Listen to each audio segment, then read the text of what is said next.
नमस्कार. आज अंगारक चतुर्थी. नेहमीप्रमाणेच आपल्या ऑर्डर्स आहेतच, पण म्हटलं चला आज पुन्हा एकदा आपण ट्युटोरियल 10 चालू करूया. तर इथे मी कढईमध्ये तूप घालून घेतलंय, खसखस घातले आणि यावेळेस मला एक नवीन गूळ मिळालाय छान, जो मुरबाडहून आलाय. मी जे आपल्या उपकरणांचा व्हिडिओ आहे त्याच्यामध्ये हा गूळ दाखवलाय. अतिशय सुंदर गूळ आहे आणि म्हणजे मी नेहमी सांगते की 1 वाटी गुळाला 3 वाटी खोबरं लागतं, पण या गुळाने हाणून पाडला माझा डाव आणि लिटरली तुम्हाला सांगू तर ऑलमोस्ट 4 वाटी नारळ लागतो 1 वाटी गुळाला. इतका छान रसरशीत गूळ आहे आणि रंग पण इतका सुंदर आहे की मोदकाला चव आणि कलर दोन्हीही छान येत आहे. तर मी नेहमी सांगते तुम्हाला की गूळ पूर्ण वितळल्याशिवाय खोबरं घालायला सुरू करायचं नाही आणि तेही 1-1 वाटी करतच आपल्याला गूळ घालायचं आहे. त्याचं कारण असं आहे की 1-1 वाटी घातल्याने एकतर गूळ छान मिक्स होतो आणि दुसरी गोष्ट गूळ पूर्ण वितळला म्हणजे कुठलेही असे म्हणजे खडे राहत नाहीत त्याचे. तर तुम्ही बघू शकाल मी 1-1 करून इथे वाटी घालते आणि आता ती मला सवयच झाली आहे, कारण की 1-1 वाटी घालून मिक्स केलं की आपलं सारण तर मिक्स छान होतंच, पण दुसरी गोष्ट म्हणजे आपलं जे भांडं असतं ह्यातनं सांडासांडी प्रकार होत नाही, व्यवस्थित मिक्स होतं आणि ते सांडासांडी प्रकारच आपल्याला नको असतो. म्हणून मी तुम्हाला ह्या टिप्स नेहमी देत असते की असं करा तसं करा, म्हणजे स्वच्छता आपल्या किचनमध्ये राहते. पसारा असणं आणि स्वच्छता असणं ह्या म्हणजे काय म्हणतात घाण असणं ह्याच्यात फरक आहे. तर पसारा तर नेहमी होतोच माझा, कारण की ऑफकोर्स माझ्या एवढ्या ऑर्डर चालू असतात, पण मला स्वतःला घाण बिलकुल आवडत नाही. त्याच्यामुळे मी लगेच, तुम्हाला कदाचित व्हिडिओत दिसत पण असेल, मी लगेच हात फिरवते. असं एखादा कण जरी कुठे पडलेला दिसला तरी माझं लगेच हात फिरतो तिकडे. मला ते आवडतच नाही. त्यामुळे मग आपण हे असं 1-1 वाटी करूनच घालायचं नेहमी, म्हणजे मग आपली स्वच्छता पण मेंटेन राहते. ते बघा आता साईडला सांडलं ना, राईटला, ते जोपर्यंत क्लीन करणार नाही तोपर्यंत मला चैन पडणार नाही. आता मी हे शेवटच्या ज्या 2 वाट्या होत्या ते मी घालून घेतलं, कारण की सगळं आता मिक्स झालं आहे ऑलमोस्ट आणि बऱ्यापैकी जागाही आहे म्हटल्यावर मी आता शेवटी या 2 वाट्या घालून घेतल्या आणि व्यवस्थित सर्व मिक्स करून घेतले. आता यामध्ये आपल्याला वेलची पावडर आणि मीठ चवीपुरतं घालायचं आहे. चवीपुरतं म्हणजे थोडंसंच, अगदी 1 पाव चमचा असं, आणि सर्व अगदी व्यवस्थित छान मिक्स करून घ्यायचं आहे. बघा किती सुंदर रंग आलाय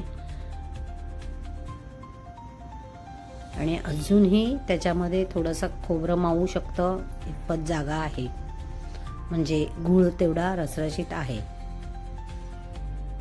तर मी इथे वेलची पावडर आणि जायफळ पावडर अशी घालून घेतली आणि थोडंसं चवीपुरतं मीठ घातलं आहे. तर मला आत्ता 12:30 वाजता 50 मोदक द्यायचे आहेत, मग दुपारी 3-4 वाजता 25 मोदक द्यायचे, त्यानंतर एक 7:30-8ला मला 21 मोदक द्यायचे आहेत आणि याशिवाय माझ्या घरचं नैवेद्य आणि अजून 1-2 छोट्या मोठ्या ऑर्डर असणारच कन्फर्म. त्याच्यामुळे मला जवळजवळ 100-125 मोदक करायचे. त्यातच मी एक विचार केला की आपण आज अंगारिका निमित्त एक छोटासा शॉर्ट्स व्हिडिओ, जो मी इंद्रायणी तांदूळ भिजत घालून व्हिडिओ बनवला आहे, तो तुम्ही खूप चांगला बघितला पण आहे. आता हे बघा इथे मी सारण केलं. आता मागच्या एका व्हिडिओमध्ये मला एक प्रश्न आला होता की तुम्ही हे गोळे कसे करून ठेवता ते दाखवा. तर आपण चव आहे ना पूर्ण जरा थंड करून घ्यायचा, एक 10-15 मिनिटासाठी फ्रीजमध्ये ठेवायचा, नंतर तो काढून त्याचे असे गोळे करून ठेवायचे. आता मला अंदाज आलेला आहे म्हणून परफेक्ट होतात माझे. तर हा साधारण एक 40 ग्रॅमचा, 40 ते 50 ग्रॅमपर्यंत तुम्ही जसं तुमचं मोदक बनवायचं आहे तर हे 40 ग्रॅमचा अंदाज आहे गोळा आहे. तर असे सर्व मी हे गोळे बनवून तयार करून ठेवणार आणि ते पुन्हा फ्रीजमध्ये घालून ठेवायचे आपलं बाकीचं पीठ वगैरे उकडून होईपर्यंत. असं केलं की आपल्याला मोदक आपले फास्ट होतात, ऑर्डरच्या वेळेला आपली घाई गडबड होत नाही. आता मी जे सारण बनवलं त्याच्यात म्हणजे मला जाणवतं आहे की इतकं छान तो गूळ म्हणजे मिक्स झाला आहे आणि हाताला कळतं आहे आपल्या की सारण खूपच छान झालं आहे. तर ही आपली पूर्वतयारी असते. असे गोळे करून ठेवले की मग टेन्शन राहत नाही. आणि मेन म्हणजे आपण अंदाज आपल्याला 10 वेळा मोदक मोजत बसायला लागत नाही. गोळे करतानाच आपण मोजून ठेवले की बाबा 50 मोदकाची माझी ऑर्डर आहे, तर मी 50 गोळे करून मी तयार करून असे फ्रीजमध्ये ठेवून देते, जेणेकरून मला मोदक करायच्या वेळेला माझी बिलकुल घाईघाई होत नाही. हे असे मी डब्यात भरूनच ठेवते करून मोजून. आणि मग पीठ वगैरे उकडून होईपर्यंत हे छान सेट होतात आणि मग ते तशाचा तसा डबा उचलून आपण करायला घेऊ शकतो. तुम्हाला जर वेळ लागत असेल तर थोडे थोडे गोळे काढून घ्यायचे आणि मगच करायचं, कारण हे गूळ आहे शेवटी. थोड्या वेळाने ते वितळायला सुरुवात होतं आणि मग पुन्हा एकसारखं बसून जाऊ शकतं. त्यामुळे काय करायचं की जसे आपल्याला लागतात 10-12 गोळे काढून घ्यायचे एका प्लेटमध्ये वगैरे आणि ते करत ठेवायचे, बाकीचं फ्रीजमध्येच ठेवायचं. आता मला कशी सवय झाली आहे त्याच्यामुळे माझं फास्ट होतं आणि माझं होऊन जातं तेवढ्या वेळात काम. तर ताई, ज्यांनी कोणी मला विचारलं होतं, सांगितलं होतं तुम्ही हे गोळे कसे बनवून ठेवता ते मला दाखवा, तर तुमचा आज मी हाही प्रश्न सोडवलेला आहे.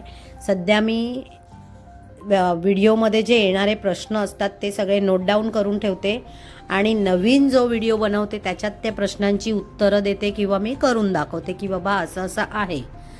तर हे पहा, हे ते आपले हे गोळे तयार झालेले आहेत आणि मी आता हे फ्रीजमध्ये भरून ठेवते आहे. तर इथे आपण तोपर्यंत पिठाची उकड काढून घेऊया. आता ह्या ग्लासने मी पाणी मोजून घेतलं आहे आणि आधीच मी पीठ मोजून बाजूला काढून चाळून ठेवून दिलेलं आहे. तर 3 ग्लास पाणी इथे मी घेतलं आहे, कारण की आपलं 3 ग्लास पीठ झालेलं आहे. म्हणजे ह्याच्यात जवळजवळ 30-35 मोदक बनतील आणि ऑलरेडी मी इंद्रायणीचे 15 मोदक बनवलेत. तर त्याच्यामुळे मला आज 50 आत्ता सकाळी जी द्यायची गडबड आहे तर ते 50 मोदक ह्याच्यात पूर्ण होतील. तर इथे पाण्यामध्ये मी मीठ घालून घेतलं, तूप घातलं अर्धा चमचा, साखर घातली म्हणजे अर्धा चमचा आणि पाण्याला उकळी आल्यावर हे पीठ घालून घेतलं. आता तुम्हाला गंमत सांगू, हे पीठ मी तयार केलेलं नाही आहे, तर हे एका कंपनीचं पीठ आणलं होतं आम्ही. मला क्लास घ्यायचा होता संडेला, म्हणून हे पीठ मी मागवलं होतं. कारण की मला म्हणजे कसं आहे, सगळेच पीठ बनवतात असं नाही, तर बाहेरचं पीठ आणल्यावर तुम्ही कसं करू शकता ह्याचं मला त्यांना प्रात्यक्षिक द्यायचं होतं, म्हणून मी ते पीठ मागवलं होतं. पण मग मी आज विचार केला की चल आपण हे करून बघूया कसे होत आहेत वगैरे. पण छान झाले मोदक आणि माझं फास्ट झालं काम. तर ह्या पिठाचं नाव मी सांगेन तुम्हाला लवकरच, तुम्ही त्यासाठी कमेंट्स करा, मी तुम्हाला कळवेन. आणि गंमत म्हणजे हे पीठ मला बिलकुल उकड जास्त वेळ काढावी लागली नाही. थोड्या वेळाने मी लगेच म्हणजे गॅस बंद करून मी झाकून ठेवलं आणि पटकन झालं. म्हणजे आता मी त्या कढईमध्ये पाणी ओतून ठेवलं आहे आणि इथे मी याची नेहमी सांगते तुम्हाला की एखादा मोठा सरफेसवाला भांडं घेऊन त्याने हे पूर्ण गाठी मोडून घ्यायच्या गरम असताना. आणि गरम असताना आपण अशा गाठी मोडल्यामुळे आपलं पीठ फारच छान होतं. आणि मी त्या कढईत तोपर्यंत पाणी ओतून ठेवलं आहे, म्हणजे आजूबाजूला जे लागलेलं सगळं असतं पीठ ते व्यवस्थित साफ करून घेता येतं आणि आपल्याला कुठेही आपलं भांडं म्हणा किंवा कुठेही वेस्टेज जात नाही. हे पहा, आता मी ते भांडं पण मी कढईमध्ये ठेवलं आहे आणि कालथाही मी कढईमध्ये ठेवला आहे, म्हणजे मग आपलं तेही सर्व क्लीन होईल. आता मी हे गरम आहे म्हणून थोडं करून गोळे करून ठेवते, मग सगळा एकत्र गोळा करून मी त्या कढईमध्ये ठेवून देणार आहे. याच पाण्याने आपल्याला थोडंसं हात लावून, कारण हे गरम असल्यामुळे मी त्या पाण्याचा जरा आधार घेते आणि मळून घेते. फार मळावी नाही लागली ही मला पिठी, खूपच छान आहे आणि मोदकाचा रंगही सुंदर आला, पांढरा शुभ्र. त्यामुळे आय एम हॅपी. तुम्हाला जर नाव हवं असेल तर नक्की मला कमेंट करा, मी तुम्हाला नक्कीच सांगेन कोणतं पीठ आहे ते.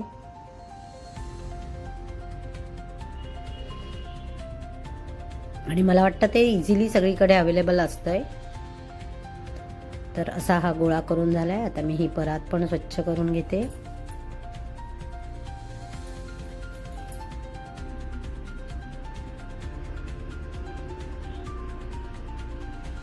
इथे मला या कढईमध्ये आता बघा, हे भांड मी स्वच्छ केलं, सगळं पीठ काढून घेतलं.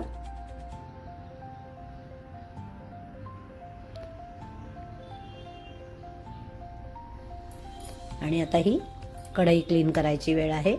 त्याच्या आधी मी हा कालथा सगळा क्लीन करून घेते. हे सगळं पाणी आपल्याला यूज होतं, लक्षात ठेवा. आणि सगळं पीठही आपलं हे यूज होतं, कुठेही काहीही वेस्टेज जात नाही. त्यामुळे ह्या टेक्निक सगळ्या लक्षात ठेवा की कढई जेव्हा तुम्ही कढईमध्ये पीठ उकडून होतं, पीठ काढून घेता, त्यानंतर अगदी आवर्जून पहिले पाणी 1 ग्लासभर ओतून ठेवायचं. म्हणजे मग ही सगळं पीठ आपल्याला यूज करता येतं, कुठेही काहीही वेस्टेज जात नाही. हे बघा, हे सर्व पीठ काढून घेता येतं. व्यवस्थित मऊ असतं ते पीठ, कारण लगेच गरम असताना पाणी घालून ठेवलं तर ते यूज होतं, खरकटी राहत नाही. आता हे आपल्याला पाणी मी ग्लासमध्ये काढून घेते, कारण मोदक वळताना आपल्याला हे पाणी यूज करता येईल. आणि थोडंसं पाणी मी यातच ठेवणार आहे, कारण आपण जो गोळा भिजवलाय हा मी यात ठेवणार आणि झाकून ठेवणार. एक 5-10 मिनटं झाकून ठेवला की तो खूपच छान, अगदी मस्त होतो, लोण्यासारखा गोळा होऊन जातो.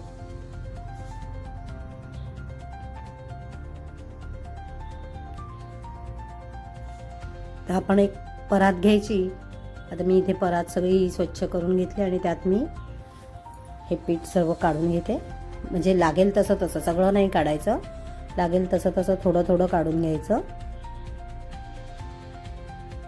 ते जितकं त्यात छान मुरेल तेवढं आपले मोदक खूपच सुंदर होतात. आणि आता मी थोडंसं तेलाचा हात घेऊन, तेल फार नाही लावायचं, शक्यतो पाण्याचाच वापर करायचा.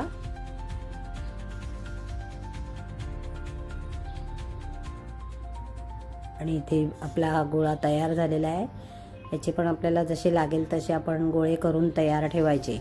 आता अजून एक प्रश्न लोकांचा आला होता की जे तुम्ही मोदक बनवून ठेवता ते मोदक म्हणजे सगळे होईपर्यंत मोदक कसे ठेवायचे, काय ठेवायचे, तर त्यासाठी काय करायचं. तर पहिले आपण हे असे गोळे बनवून घ्यायचे एक साईजचे, म्हणजे आपले मोदक एकसारखे होतात. तर हे असे मी गोळे बनवून ठेवलेले आहेत. पहिले तर मी हे पीठ चेक केलं की क्रॅक तर गेले नाही आहेत ना, म्हणून मी गोळा करून बघून घेतला. आता मी याचे एकसारखे गोळे करून घेणार आहे.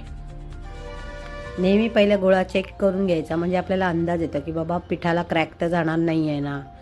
हे सर्वात महत्त्वाचं आहे, कारण जर तुमचं एकदा क्रॅक जायला लागला आणि मोदक मग एकदा म्हणजे मग कंटाळा येतो अक्षरशः तुटायला लागले की. म्हणून मग हे पहिले चेक करायचं, तसं लागेल तसं मग पाणी, तेल ह्याचा हात घेऊन घेऊन आपण मोदक करायचे. आणि कायम आपला हात स्वच्छ ठेवायचा. त्यासाठी मी ह्या परातीचाच यूज करते, म्हणजे ह्याच्या कडेला मी कायम असा हात तो मी घासत राहते, म्हणजे हात क्लीन असेल तर तुमचा मोदक क्लीन राहतो.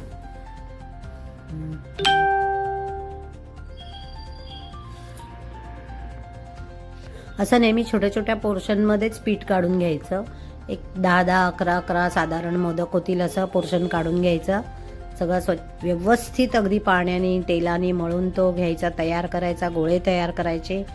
त्यानंतर त्याच्यावर एक व्यवस्थित असं कॉटनचं कापड ओलं करून कायम ठेवायचं. आणि मोदक बनवण्यासाठी आपण तेलाची वाटी, पाण्याचा मोठा बाऊल आणि आपलं सारण हे कायम तयार ठेवायचं. ह्या बेसिक ज्या गोष्टी आहेत ह्या आजूबाजूला सगळं तयार असेल की आपले मोदक इतके फास्ट होतात. जसं मी नेहमी म्हणते, मला 15 मिनिटामध्ये 11 मोदक मी तयार करू शकते. याचं कारण असं आहे, कारण की ते मी गोळे तयार करून ठेवलेले आहेत. इथे हे पहा, हे कापड मी छान ओलं करून घेतलेलं आहे. आता याखाली मी हे गोळे करून ठेवलेले आहेत तयार.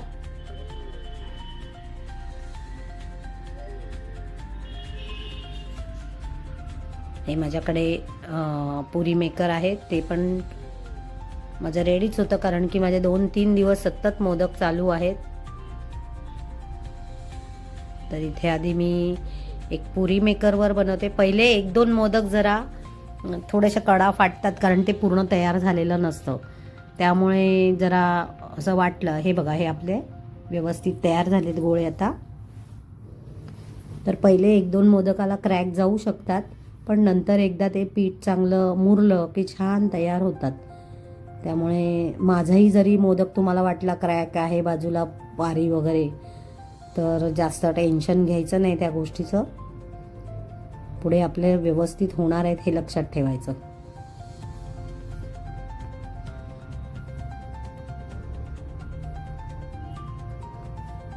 ते सारणाचा किती छान व्यवस्थित लाडूच तयार झालाय बघा. आता इथे आपण पारीचं पाकळ्या तयार करायला सुरुवात करूया. जितकं शक्य होईल जवळजवळ आपण पाकळ्या करायच्या. मुरड अशी जवळजवळ घालायची आणि खालीपर्यंत जायचं, म्हणजे मग आपला मोदक एकदमच सुबक बनतो.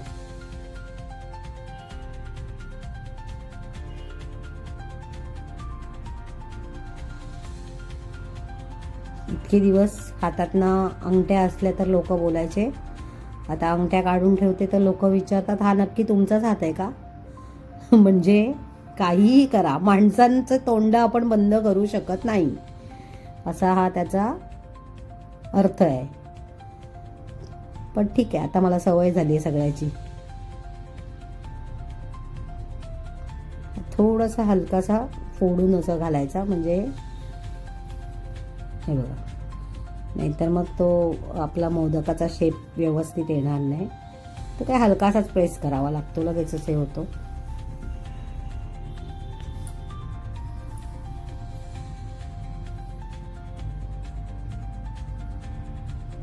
थोडंसं जरा माझं ऑफसाईड जात असेल तर मला क्षमा करा. पण काय आहे, मोदक बनवण्याच्या ओघात मला लक्षात येत नाही कधी कधी की म्हणजे कॅमेऱ्यात माझा हात दिसतोय नाही दिसतोय. समजून घ्या, कारण मी एकटीच व्हिडिओ बनवत असते आणि माझं एकटीचंच हे उपद्व्याप चालू असतात. त्यामुळे मला नंतर लक्षात येतं, अरे माझा हात वरती गेला आणि मला व्यवस्थित दाखवायला मिळालं नाही. तरी काळजी करू नका, मी 1-2 तर नक्कीच मोदक दाखवते, जेणेकरून तुम्हाला कळेल की बाबा मी कसे मोदक करते.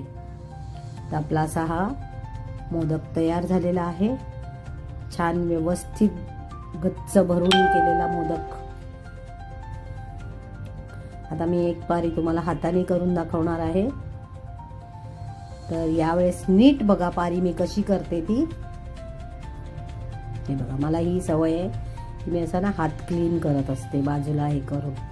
एकदा हात क्लीन झाला की आपला कोणताही मोदक म्हणजे असा छान होतो. तर असा पेड्यासारखा हा गोळा घेतला आणि आपण साईडनी पहिला आपण कडा दाबून घ्यायच्या, प्रेस करायच्या. कडा प्रेस केल्यानंतर त्याचा आकार कसा होतो मी दाखवते तुम्हाला. हे बघा, असा मध्ये आणि खाली थोडंसं गोल आहे.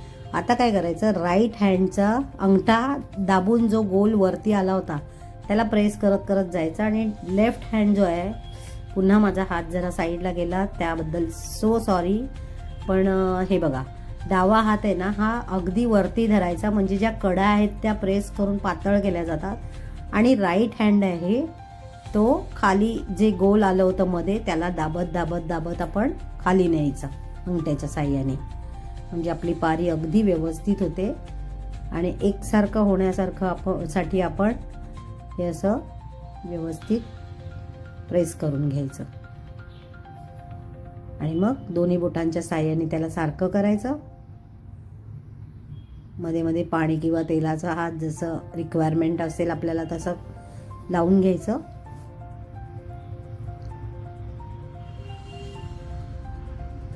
हे पहा, आपली छान पारी तयार झालेली आहे.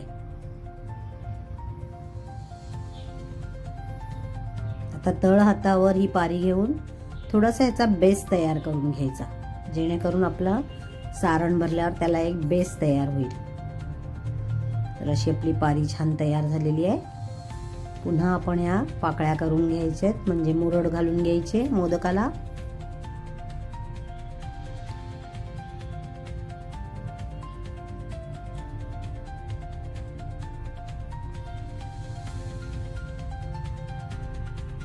आणि इथे आता आपले हाताने जी पारी बनवले त्याचा मोदक तयार होतोय.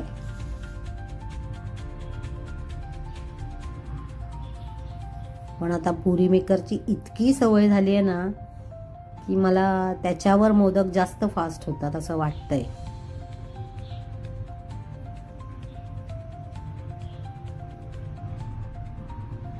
तर आपला हाही दुसरा मोदक तयार झालेला आहे. तुम्हाला कसे वाटतायत माझे ट्युटोरियल मोदकचे सांगायला विसरू नका. लाईक शेअर सबस्क्राईब नक्की करा. आणि हा अंगारिका स्पेशल आपला व्हिडिओ आहे, पण मे बी हा तुम्हाला 2 दिवसांनीच बघायला मिळेल, कारण की आपण जो शॉर्ट व्हिडिओ जो मी अपलोड केला आहे तर लोक सध्या त्याच्यात मग्न आहेत तो व्हिडिओ बघण्यात, म्हणून मी हा व्हिडिओ जरा 2 दिवसांनी पोस्ट करणार आहे. हे पहा आपले मोदक 2 तयार झालेले आहेत इकडे. आणि मी आता असे सर्व मोदक मी तयार करून घेणार आहे. आणि मोदक झाल्यानंतर बघा इथे असे मोदक ठेवायचे आणि त्यावर हे ओलं फडकं घालून घ्यायचं, म्हणजे असे आपण सर्व मोदक सेफ ठेवू शकतो. आणि जी आपण हे बनवून घेतले गोळे मोदकाचे तेही आपण एकत्र असे ठेवायचे. तर इथे हे सर्व एवढे मोदक माझे आत्ता तयार झालेले आहेत. हे मी आता वाफवायला ठेवते.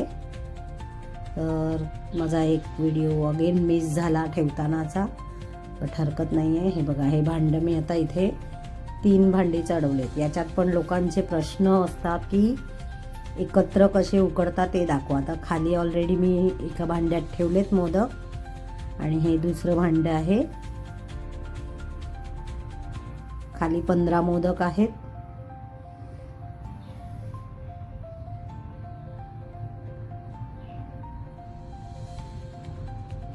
आणि ऑलरेडी मी इंद्रायणीचे 15 मोदक करून झालेले आहेत, म्हणजे ऑलमोस्ट माझे आता 30-35 मोदक सगळे रेडी झालेले आहेत. आणि अजून एक 10-15 मोदक झाले की मला ऑर्डर 12:30 वाजता कस्टमर मोदक घ्यायला येणार आहे.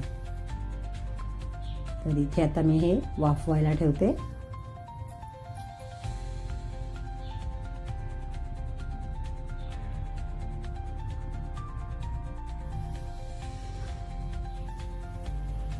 हे पहा आता मी मध्येच ह्याला खाली वर करून घेते, म्हणजे कसं की एकदा मी हे भांडं आता वरचं मी एकदा खाली थोडा वेळ ठेवणार आहे आणि हे वरती, म्हणजे मग ते समान वाफवले जातील.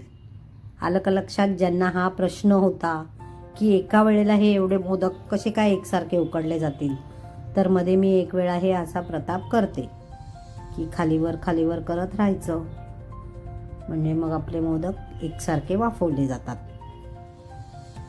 तर इथे माझे मोदक तयार झालेले आहेत. कसे वाटले ते सांगायला विसरू नका. लाईक शेअर सबस्क्राईब नक्की करा. धन्यवाद.